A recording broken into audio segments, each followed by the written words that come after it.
नववर्ष का शुभारंभ हुआ है। आप सभी को बहुत बहुत शुभकामनाएं, बहुत बहुत मंगल कामनाएं।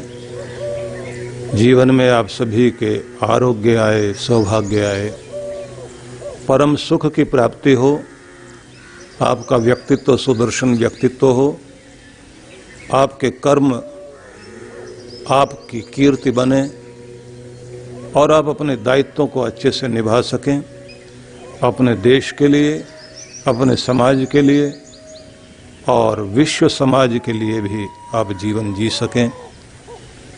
महान आत्मा का रूप आप धारण कर सकें, सबके सपने पूरे हों, सबके जीवन में सुख शांति आनंद समृद्धि और सब प्रकार का वैभव आए, ऐसी मंगल कामना करते हुए सबके लिए यह भी प्रार्थना करता हूँ, भगवान भक्ति भी दे, शक्ति दे, युक्ति दे, सुमति दे और सभी का कल्याण हो। ऐसी मंगल कामना आप सब के लिए मैं करता हूँ। प्रभु से भी आपके लिए शुभ मंगल कामना करता हूँ। अभ्यर्थना, याचना, प्रार्थना, वंदना भगवान से यही है कि हमारे देश में भी सुख शांति हो और पूरे विश्व में भी सुख शांति हो। रोग शोक कष्ट कलेश सबके मिट जाएं, सब और सुख समृद्धि भी रहे, प्रसन्नता भी रहे। जिस तरह से पूरी सृष्टि में इस समय सुंदर पुष्प खिल रहे हैं, हर किसी का चेहरा खिले, हर किसी के जीवन में आनंद वैभव आए, ऐसी मंगल कामना करते हुए आज के कार्यक्रम में हम लोग आगे बढ़ेंगे। और पहले ये जान लें कि ब्रह्मा जी ने जब सृष्टि का शुभारंभ किया था, वहीं से हम लोग ये मानते हैं कि हमारा नव संवत्सर शुरू हुआ। और ये नव संवत्सर जिसे हम लोग ये मानते हैं कि आज इतना समय व्यतीत हो गया, माना जाता है कि 700 करोड़ का समय एक पृथ्वी का कार्यकाल होता है, तो हम मध्य में पहुँचे हुए हैं। और इस समय में ये हम सबको मानना चाहिए कि जिस समय इस पृथ्वी पर मनुष्य आया, 1400 करोड़ साल पुराना ब्रह्मांड को माना जाता है।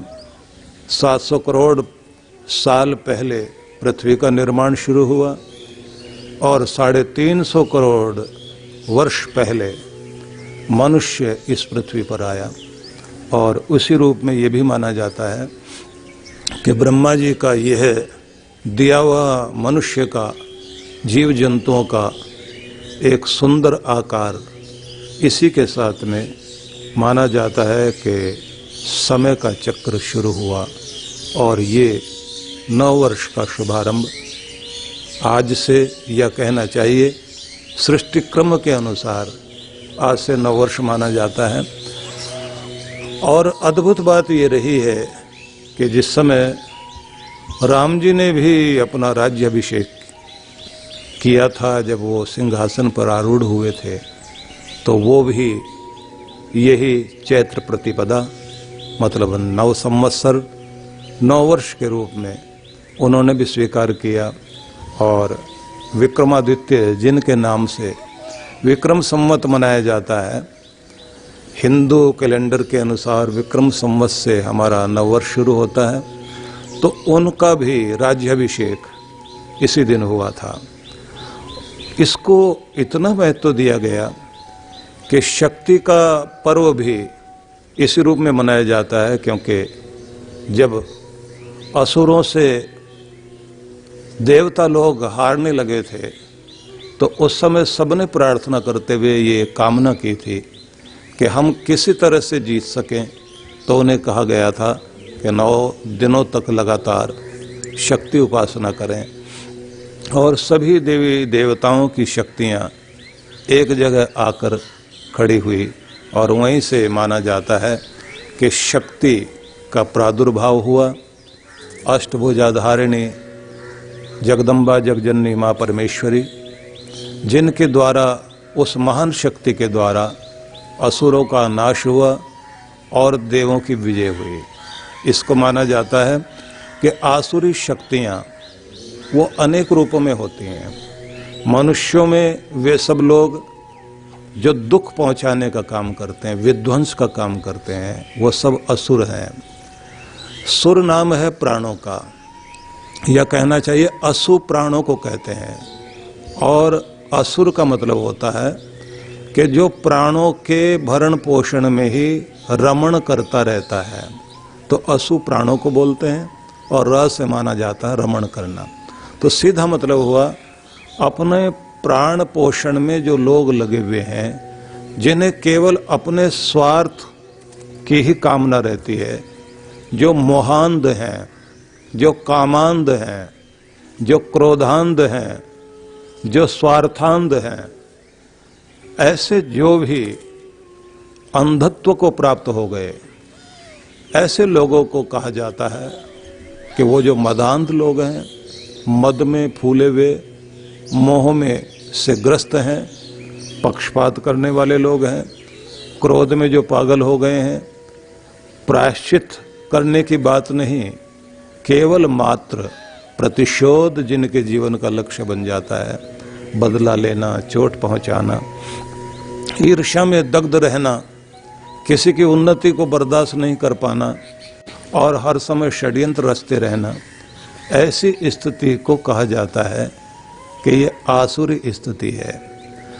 दैवी स्थिति वो मानी जाती है कि जब व्यक्ति अपने साथ सबके कल्याण की कामना करता है, जहाँ मोह नहीं है, मोह से प्रेम परिवर्तित हो गया है। मतलब जीवन में मोह नहीं रहता, क्योंकि मोह वो है जो पानी रुक गया है, प्रेम वह है जो पानी बह रहा है। जैसे ही पानी रुक जाएगा एक जगह, तो वो तालाब ही नहीं, डबरा बनेगा जिसमें से बदबू आनी शुरू हो जाएगी। जब हमारा प्रेम कहीं एक जगह इस तरह से रुक जाए कि हम उसे कैद कर लेने को तैयार हो जाएं। कहते हैं ना कि जब भगवान से पूछा गया कि प्रेम तो हम भी करते हैं प्रभु, प्रेम आप भी करते हो, दोनों में अंतर क्या है? तो भगवान ने कहा कि तुम अगर किसी पंछी को प्यार करते हो तो पिंजरे में कैद कर लेते हो। मैं कैद नहीं करता, खुला आसमान देता हूँ। मेरी इस दुनिया में सबको कर्म करने की स्वतंत्रता मैंने दी है। तुम जब किसी को बांधते हो, क्योंकि तुम बंधु बांधवों में जीते हो, और बंधु बांधवों में जो बंधन से बंधे हुए हैं, तो जो हमसे बंधा हुआ, जिससे हम बंधे हुए हैं, तो दायित्व से बंधे रहें, प्रेम से बंधे रहें, प्रेम की डोरी से बंधे रहें, वो तो ठीक है। लेकिन जहाँ पर स्थिति ये आ जाती है कि व्यक्ति मोह को, प्रेम को मोह में बदल ले और कैद कर लेना चाहता हो, हर चीज को अपने वश में, अपनी मुट्ठी में कैद कर लेना चाहता हो, अपने हिसाब से चलाना चाहता हो, और फिर उसे केवल मैं और मेरा ही दिखाई देता है, तो उसे मोह बोलते हैं। और मोह में जब अंधा हो जाता है व्यक्ति, तो फिर हमें कुछ चेहरे दिखाई देते हैं।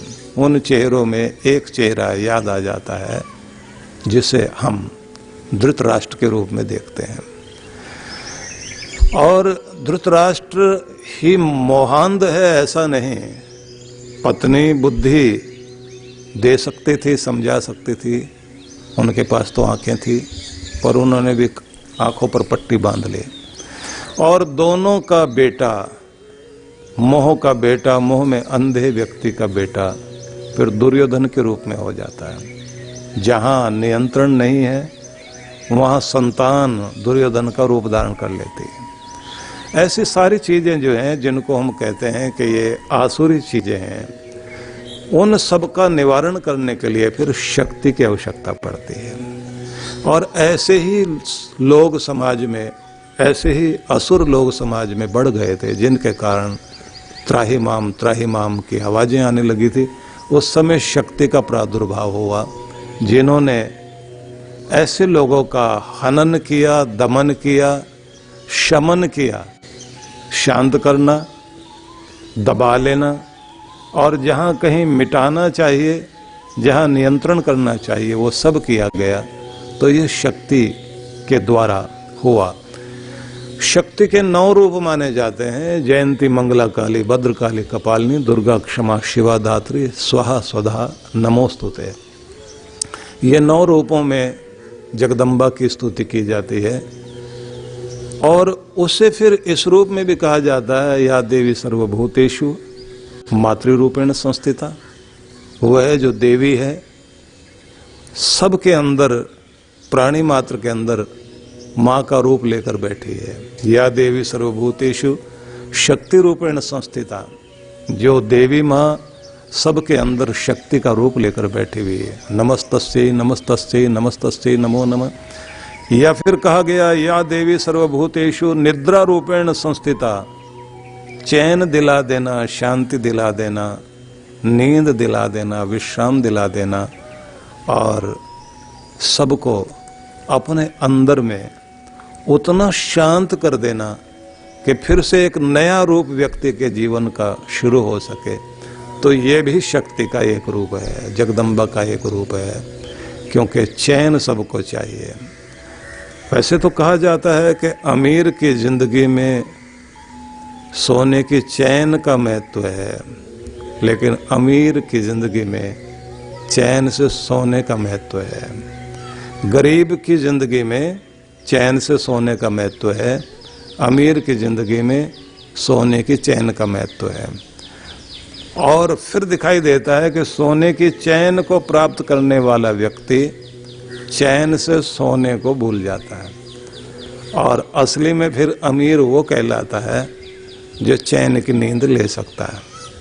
अच्छा यही है कि हम लक्ष्मी के उस रूप को याद करें, या स्त्री स्वयं सुकृतीनाम भवनेषु अलक्ष्मी, पापात्मनाम कृतधियाम हृदेषु बुद्धि, श्रद्धा सताम कुलजन प्रभस्य लज्जा, ताम त्वाम नतास्म परिपालय देवी विश्वम।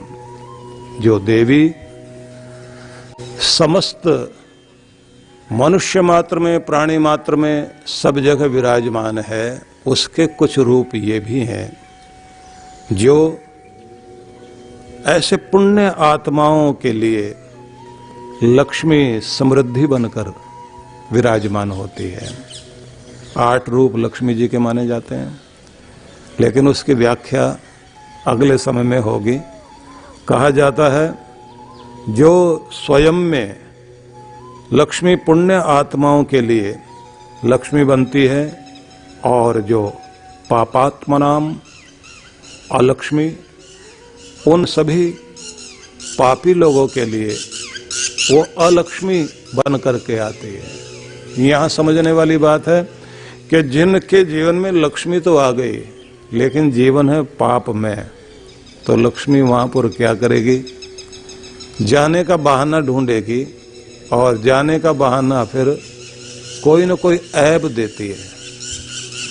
लड़ाई करवाएगी, नशे में लेकर जाएगी, बुरी बुरी चीजें साथ जोड़ देगी, और उन सब का परिणाम ये होगा कि लक्ष्मी जाएगी तो सही, लेकिन बीमारी छोड़ेगी, कलह कलेश छोड़ेगी, साथ में ऐसा विवाद और ऐसा कुटेव, ऐसी कोई बुरी लत देकर जाएगी कि जिससे उनका जीवन दुख में हो जाता है। इसलिए धन कमाकर कोई भी व्यक्ति जब आगे बढ़ता है तो कहीं ना कहीं अगर उसके अंदर पुण्य भाव है तो लक्ष्मी वहाँ उसको ऊपर उठाएगी, नहीं तो वो अहंकार में आकर किसी न किसी के साथ लड़ेगा, या फिर व्यसन में पड़ेगा, जुआ खेलेगा, नशा करेगा, कुछ भी अलग तरफ चलने लग जाएगा। तो जब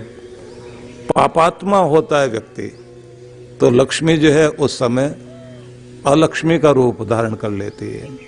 और कहते हैं श्रद्धा सताम, वह बुद्धि सत्पुरुषों के अंदर रहती है तो वहाँ श्रद्धा बनकर रहती है।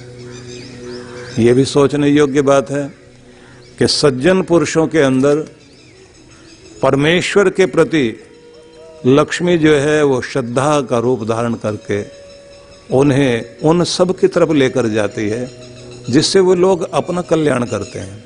मतलब भगवान की भक्ति, बड़ों का आदर, देश प्रेम, सज्जनों के साथ में सज्जनता का व्यवहार करना और हर पल अपने आप को ऊपर उठाना। कृत ध्यान हृदय बुद्धि, और ऐसे लोग जो इस दुनिया में दृढ़ निश्चयी और कर्मयोगी लोग हैं, ऐसे लोगों के हृदय के अंदर वह लक्ष्मी नए नए आइडियाज लेकर आती है, बुद्धि बन जाती है, विवेकनी बुद्धि बनकर उन्हें हर दिन कुछ नया नया रूप दिखाती है। और एक शब्द बड़ा अद्भुत कहा गया है, कुलजन प्रभवस्य लज्जा। कुलीन जनों के अंदर लक्ष्मी एक और रूप लेकर आती है, लज्जा का रूप। जो खानदानी लोग हैं, ऊंचे लोग हैं, उनके जीवन में लक्ष्मी का रूप अलग ही हो जाता है, लज्जा का होना। लज्जा का होने का मतलब है जिस आदमी को लिहाज है बड़ों का, शर्म है, लोग क्या कहेंगे, कभी गिरेंगे नहीं, इसलिए वो कुलीन बने रहते हैं। उनकी भाषा में भी ये एक प्रभाव रहेगा कि नहीं, मैं ऐसी भाषा नहीं बोल सकता, क्योंकि ऐसी भाषा हमारे कुल के अनुसार नहीं है।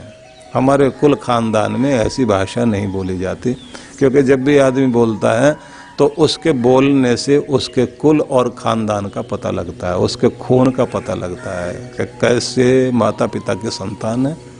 ठीक है, क्षेत्रीय प्रभाव आता है व्यक्ति में, लेकिन व्यवहार दुखदायी है, पीड़ा देने वाला है, स्वार्थ वाला है, बहुत सारी चीजें हैं। इससे पता लगता है कि व्यक्ति कैसे खानदान का व्यक्ति है। और जिसके अंदर लज्जा रहती है तब तक जीवन में धर्म भी रहता है। जब आदमी लज्जाहीन हो जाता है, बेशर्म हो जाता है, फिर उसे बड़ों का लिहाज नहीं होता। दुर्योधन का मैंने उदाहरण दिया था, तो उसी उदाहरण से आप ये भी समझ सकते हैं कि बड़ों के लिए जो लज्जा रहनी चाहिए थी उसके अंदर से निकल गई थी। इसलिए एक शब्द चलता है, बेहया, बेशर्म। ऐसे जो लोग होते हैं उन्हें बड़ों की लाज मान का कोई ख्याल नहीं। भीष्म बैठे हैं, द्रोण बैठे हैं, बड़े बड़े लोग हैं सामने, गुरुजन हैं, कुल पुरोहित सामने हैं। ऐसे सब लोगों के बीच और दुर्योधन अपने भाई से कहता है कि जाओ द्रौपदी को खींच कर लेकर आओ, वो भी राज्यसभा में जहां मंत्री परिषद के लोग हैं। खानदान की, कुल वधु को ऐसे लोगों के बीच में लाकर घसीट कर लाते हैं और किस तरह का व्यवहार करते हैं वो भाषा भी नहीं बोली जा सकती। उसको जैसे व्यास ऋषि ने महाभारत में लिखा है उस तरह का वर्णन हम लोग नहीं कर सकते हैं कि किस तरह से उसको खींच कर लेकर आए और किस तरह से इशारे किए गए, कैसे कहा गया कि इन्हें यहाँ इधर इस तरह लेकर आओ। मैं कह सकता हूँ कि ये लज्जाहीन व्यक्ति ही कर सकता है, क्योंकि लज्जा गई, धर्म गया।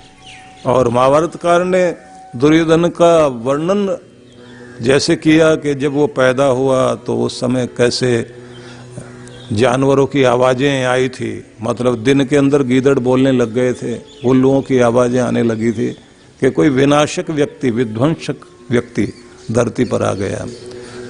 लिखने वालों का अपना एक लेखन का चमत्कार होता है कि वो इतिहास लिखते लिखते भी उसमें कविता को जोड़ देते हैं। हमारे देश में ऐसा हुआ है कि हमारे यहाँ इतिहास भी लिखा गया तो उसमें भी कविता है, हमारे आयुर्वेद में भी कविता है, हमारे गणित में भी कविता है। हम लोग कविता को महत्व देते रहे, दूसरे लोगों ने उसकी मजाक उड़ाते कह दिया कि जहाँ पर कविता है तो वहाँ तो कवि की उड़ान है, कल्पनाएं हैं, तो जहाँ कवि की उड़ान है वहाँ पर कोई सूत्र नहीं हो सकते, फार्मूला नहीं हो सकता। ठीक है कि हमारे ऋषियों ने, जो दार्शनिक लोग थे, उन लोगों ने जब फिलॉसफी की बात करी तो उन्होंने फिर सूत्र की भाषा में बात की।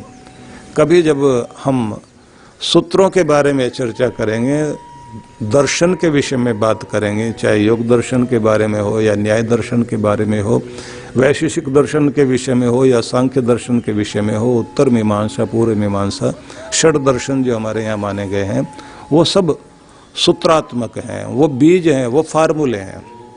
उन बीजों को, जैसे मैं उदाहरण देता हूँ, पूछा गया कि ये सृष्टि किस लिए है, दुनिया क्यों बनाई गई। अब इतनी सी बात के लिए उत्तर देना हो तो सूत्र की भाषा में, छोटे शब्दों में दार्शनिक लोग किस तरह से उत्तर देते हैं। तो आप दर्शन के शब्द को देखिए, जहाँ भोगा अपवर्गार्थम दृश्यम, इतना कहकर उत्तर पूरा कर दिया गया कि जीवों के भोग के लिए और उनके मोक्ष के लिए सृष्टि की रचना हुई और इसीलिए मनुष्य को धरती पर भेजा जाता है। सीधा मतलब हो गया कि आपके पिछले कर्मों का भोग भोगने के लिए आपको दुनिया में लाया जाता है, और फिर आप कर्मों का भोग ही भोगते न रह जाएं, आपको अवसर दिया जाता है इस संसार में कि आप अपने मोक्ष को भी प्राप्त कर सकें, आप अपनी मुक्ति को भी प्राप्त कर सकें।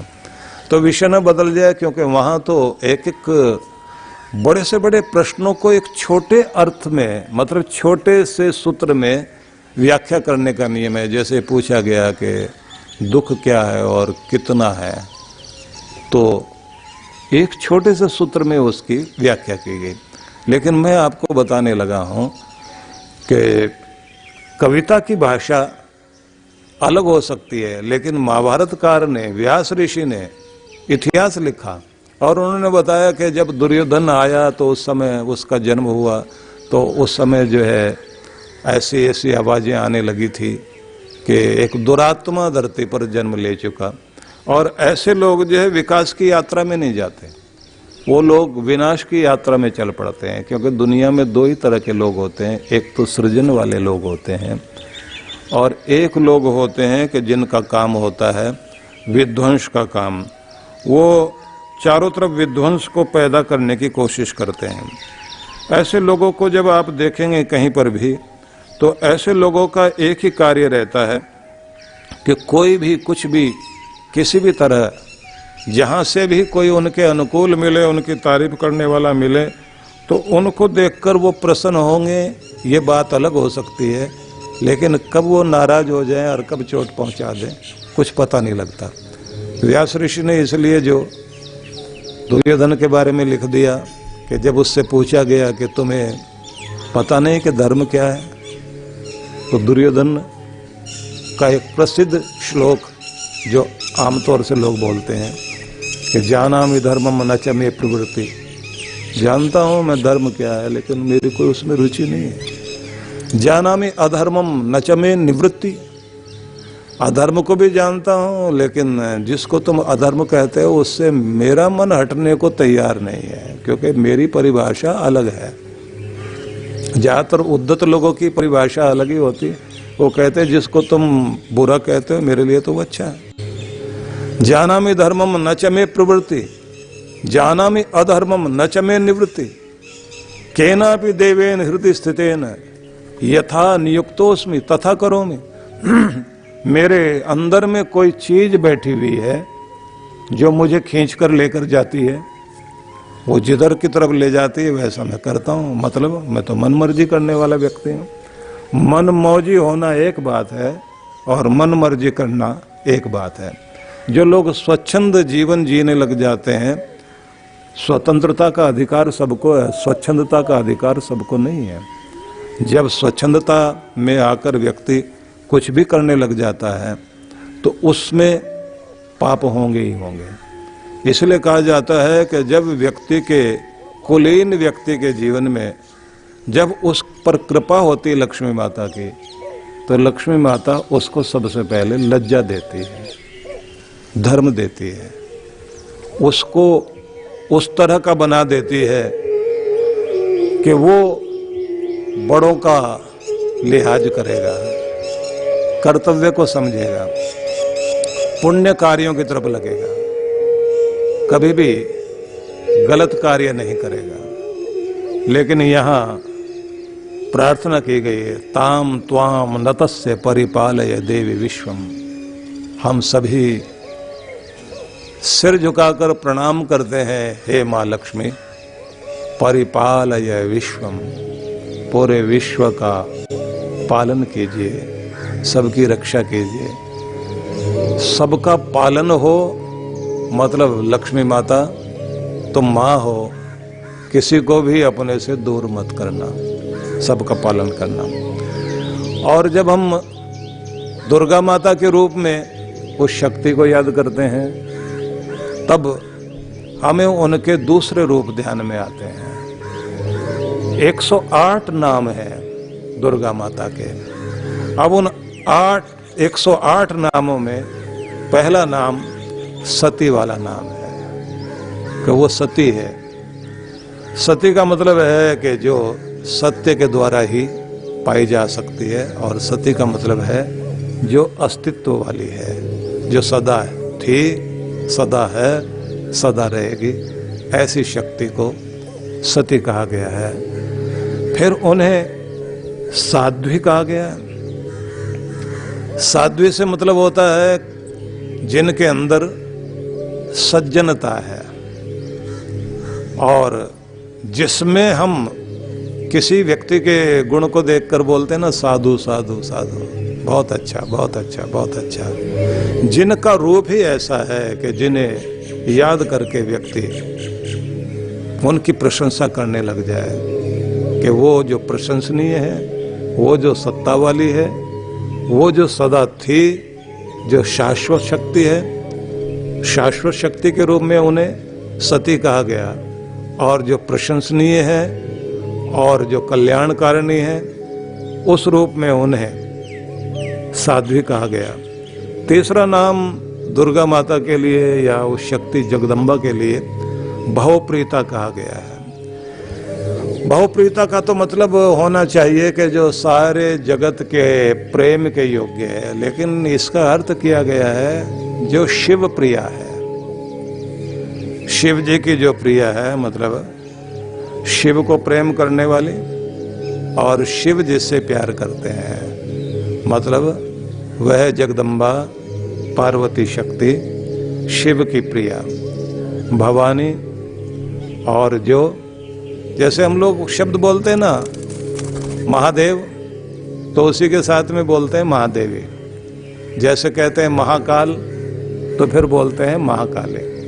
तो महाकाल और महाकाली, महादेव और महादेवी, भगवान और भगवती, परमेश्वर और परमेश्वरी, इस रूप में जो है दो शक्तियां दिखाई देती हैं। तो यहाँ पर जो है भवप्रीता कहा गया है। और फिर अगला शब्द चौथा आया भवानी, जो सब जगह सब रूपों में विराजमान है। भवमोचनी ये उनका पांचवा नाम है। भवमोचनी का मतलब ये है कि संसार के दुखों से जो छुड़ाए। ये 108 नाम में इसलिए बताने लगा हूं आपको कि इन नामों का उच्चारण करने से सब लोगों को कृपा प्राप्त होती है। लेकिन ये बात जरूर ध्यान रख लेना कि जब हम इन नामों को याद करते हैं तो तज्जपस तदर्थ भावनम, जैसा जाप वैसी भावना जरूर होनी चाहिए, तभी कल्याण होता है। और अगर भावना वो नहीं है तो फिर कल्याण नहीं होता। इसलिए कहा गया है कि जो भवमोचनी है, भव मतलब ये संसार, इस भव सागर से, कष्टों से, इस दुनिया के दुखों से जो पार लगाए उसको भवमोचनी कहा गया। छठा नाम उनका आर्या है। आर्या मतलब जो श्रेष्ठ है, महान से महान, जिनसे बढ़कर कोई भी नहीं है, वो उन्हें कहा गया आर्या। और फिर सातवां नाम उनका दुर्गा। दुर्गा मतलब दुर्गा दुर्गति नाशनी, जो दुर्गति से बचाए उसे दुर्गा कहा गया है। क्योंकि कहा जाता ना कि लीज पर मिली है जिंदगी, रजिस्टर के चक्कर में, रजिस्ट्री के चक्कर में मत पड़ जाना कि आपको लीज पर दी गई है, इसलिए मस्त रहो, व्यस्त रहो, अस्त व्यस्त मत रहो। जो कुछ दिया गया है लौटाना पड़ेगा। और लौटाना है इसलिए क्योंकि जिसकी अमानत है उसने वापस ले लेना है। अमानत में खयानत नहीं की जा सकती। जिसकी चीज़ है उसने वापस ले लेना है। इसलिए बड़े कमाल की बात है कि भगवान हमें जो चीज़ें देते हैं, एक समय आता है धीरे धीरे कहता है कि छोड़ो, किसको देना है तो कहते हैं कि बता देंगे किसको देना, तो आगे वाले संभालने लग जाते हैं। मतलब पिता की संपत्ति को पुत्र को ट्रांसफर करा दिया और वो भी अकड़ने लगा है कि मेरे पास सब कुछ आ गया, मेरे नाम पर आ गया, लेकिन उसके बच्चे आगे, मतलब दादाजी का पोता, वो सामने खड़ा दिखाई देता है, जिससे पता लगता है कि असली हकदार ये भी नहीं है। ट्रांसफर आगे संपत्ति जहाँ होगी वो भी आ गया है, तो एक से दूसरे में, दूसरे से तीसरे में ऐसी संपत्ति ट्रांसफर होती जाती है। भगवान ने सबको जो कुछ भी दे रखा है वो सब कुछ समय के बाद आगे दूसरी तरफ चला जाएगा। कभी कभी ये भी होता है कि इस तरह से भी वापस ले लेता है भगवान कि जो कुछ दिया हुआ है न जाने वो कैसे छूट जाता है और किसके पास चला जाता है। तो सीधी सी बात तो ये है कि हमारे पास जो कुछ भी मिला है वो लीज पर मिला है। रजिस्ट्री करके अपने नाम करके तिजोरी में रखने की कोशिश मत करना, क्योंकि तिजोरी में से निकलवा लेगा वो कागजों में दूसरा नाम चढ़वा देगा। इसलिए जिन जिन के नाम घरों पर लिखे हुए हैं उन्हें याद रख लेना चाहिए कि आगे नाम बदलेगा, दूसरे का नाम लिखा जाएगा, भले ही आपके बेटे का लिखा जाए, पोते का लिखा जाए, क्योंकि आपसे पहले भी किसी और का नाम लिखा हुआ था, आपके बाद किसी और का लिखा जाएगा। जमीन किसी की नहीं हुई। ऐसे ही भविष्य पुराण में एक बड़ा अलग तरह का उदाहरण दिया गया है कि ये हवा कब हंसती है और धरती कब रोती है। तो वहाँ लिखा है कि जब आदमी हवा में उड़ता है अहंकार में आकर, तो हवा हंसती है कि दोस्त, दुख की एक सुई चुभेगी, सारी हवा निकल जाएगी। और रोती है धरती तब जब जमीन नाप नाप कर व्यक्ति ये कहता है इतने का मालिक मैं हो गया, इतने का मालिक मैं हो गया। लेकिन धरती रोती और कहती है, बेटा जितने में तू आखिरी नींद लेगा, तेरा शरीर, तेरी डेड बॉडी लेटेगी, बस उतनी जमीन तू नाप पाएगा और उसी पर अधिकार कर पाएगा। बाकी कोई मेरा अधिकारी है ही नहीं। इसलिए वसुधा पति परमात्मा है, वसुधा है ही धरती, और इसलिए वो वसुदेव है क्योंकि उसके पास सब लौट जाता है। जहाँ से आया सारी चीज़ें वहीं लौट जाती हैं। फिर भी हम सबको कष्टों से बचाए, ऐसी शक्ति को, जगदम्बा को दुर्गा कहा गया है। दुर्गा दुर्गति नाशनी। यहाँ ये ध्यान रख लेना चाहिए कि वह शक्ति जो दुर्गा है हमारे कल्याण के लिए है, लेकिन हमारा प्रेम उस तक पहुंचना चाहिए, क्योंकि उसे किसी तरह से आप वश में नहीं कर सकते। जगदम्बा को, माँ को प्रेम से ही मनाया जा सकता है। उसको आप डराकर ताकत से किसी रूप में काबू नहीं कर सकते। भगवान को या भगवती को उसकी कृपा पानी है तो प्रेम ही मार्ग है। नान्य पंथा विद्यते अनाय, और कोई मार्ग नहीं है, केवल मात्र एक ही मार्ग है, प्रेम का मार्ग। प्रेम से, भक्ति से ही हम उसे प्राप्त कर सकते हैं। और ये प्रेम क्या होता है इसकी हम लोग कल्पना भी नहीं कर पाते।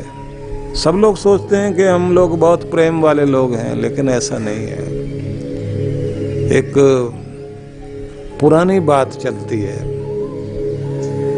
कि बादशाह और उनका वजीर दोनों चले जा रहे थे, तो जंगल में उन्होंने देखा, एक गर्मी के दिन थे, तो एक छोटा सा गड्ढा और उसमें कुत्तों थोड़ा सा पानी, बहुत थोड़ा सा पानी पड़ा हुआ, और दो हिरन और हिरनी मरे पड़े हैं।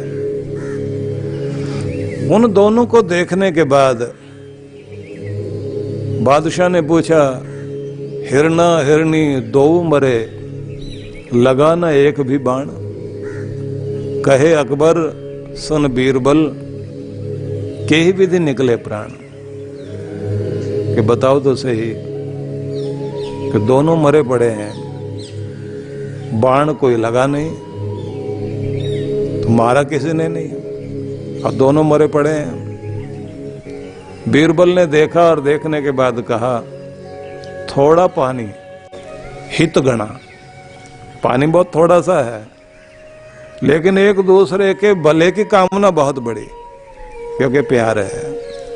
थोड़ा पानी हित घना, किया नहीं जलपान, तू पी कह मरे, या विधि निकले प्राण। दोनों एक दूसरे से कहते रहे कि तुम पी लो, तुम्हारी जिंदगी ज्यादा कीमती है, तुम्हें इस धरती पर रहना चाहिए, मेरा क्या है, मैं तो हूं ही नहीं, क्योंकि मैं तो तुम में ही हूं, तुम ही तो हो, मैं तुम में हूं। वो कहता है कि नहीं, तुम्हारी जिंदगी ज्यादा कीमती है। अब दोनों एक दूसरे के लिए कह रहे हैं कि नहीं, तुम्हारी जिंदगी कीमती है, मैं कुछ नहीं हूं। जहां मैं कुछ नहीं वहां प्यार, और जहां मैं ही मैं हूं और तू कुछ नहीं वहां प्यार नहीं है। तो जो ये कहा ना कि थोड़ा पानी हित घना, किया नहीं जलपान, तू पी कहे मरे, इस विधि निकले प्राण। कि बस तू पी ले और तू जी ले।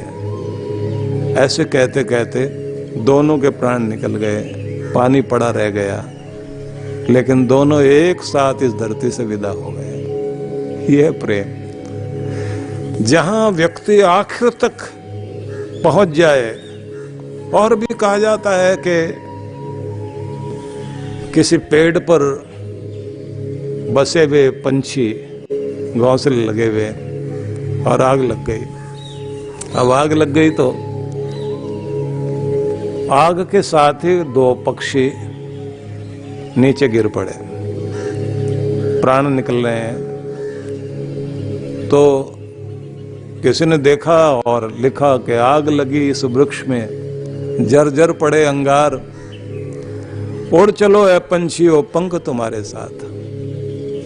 किसी ने आवाज दी, तुम्हारे पास पंख हैं, आग लगी इस वृक्ष में, जर्जर पड़े अंगार, उड़ चलो ए पंछियों पंख तुम्हारे साथ। लेकिन उन्होंने क्या कहा, फल खाए इस वृक्ष के, गंदे कीने पात, धर्म हमारा है यही, बस जलें इसी के साथ, इसी के साथ मरेंगे, इसी के साथ जिएंगे, इसको नहीं छोड़ सकते। और आग के साथ वहीं नीचे गिर गए पंछी, दोनों मरे पड़े हैं। लेकिन ऐसा मरना नहीं, अमर हो जाना है।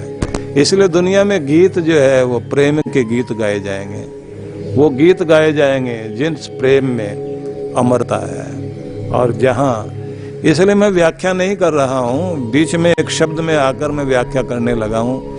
मैं इस समय अर्थ बताने लगा हूं, क्योंकि हम लोग जब व्याख्या में आ जाते हैं तो फिर उस समय जो है बहुत भावुक हो जाते हैं, फिर अलग रूप हो जाता है। लेकिन आज हम दुर्गा माता के 108 नामों को ध्यान में रखकर उस पर चर्चा कर रहे हैं। तो आपसे मैंने कहा कि वह दुर्गा दुर्गति नाशनी, दुर्गति से बचाती है, लेकिन दुर्गति से बचाती है तो कठोर रूप भी धारण कर लेती है। अब उसका जो कठोर रूप है वो भी प्रेम वाला रूप है, क्योंकि माँ अगर कठोर भी होगी तो वो कठोर भी कठोर नहीं होती, क्योंकि उसमें हित छिपा होता है, उसमें कल्याण छिपा होता है। अगला नाम उनका जया कहा गया है। जया नाम जो है आमतौर से लोग प्रयोग करते हैं, जो कन्याओं के भी नाम, वैसे तो दुर्गा भी नाम रखा जाता है, पार्वती माता के जितने भी नाम हैं उन सभी दुर्गा माता के नाम या कहना चाहिए वैष्णवी के नाम, उस जगदम्बा के अलग अलग नाम सब लोग रखते हैं, तो उसमें एक नाम जया है।